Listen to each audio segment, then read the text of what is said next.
ബംഗളൂരു നഗരത്തിരക്കുകൾക്കിടയിലെ ഈ ഗോശാല കാഴ്ച തുടങ്ങുന്നത് ഒരു പശുവിന്റെയും കന്നുകുട്ടിയുടെയും മനോഹരമായ ദൃശ്യങ്ങളോടെയാണ്.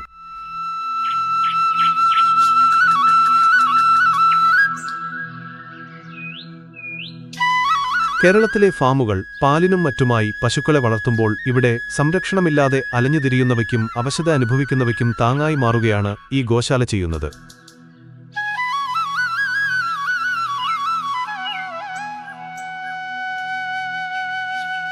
മഹാദേവപുര ഗോശാല ഉയർന്ന നിലവാരമുള്ളതും വൃത്തിയുള്ളതും നന്നായി പരിപാലിക്കപ്പെടുന്നതുമായ ഒരു അഭയമാണ്.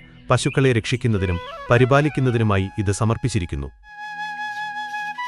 തീറ്റ നൽകാനുള്ള അവസരങ്ങളിൽ സ്ഥലം സന്ദർശക സൗഹൃദ സവിശേഷതകൾ ഇവിടെ വാഗ്ദാനം ചെയ്യുന്നുകൂടാതെ പശുക്കളുടെ ക്ഷേമത്തിനായി സംഭാവനകൾ സ്വീകരിക്കുകയും ചെയ്യുന്നു.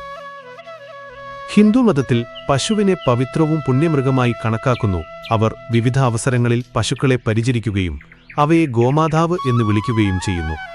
സാങ്കേതികവിദ്യയുടെ ഈ വൻനഗരത്തിരക്കിനിടയിലും പഴമയുടെ നന്മ കൈവിടാതെ ജീവിക്കുന്ന ചില മനുഷ്യരെ നമുക്കിവിടെ കാണാം.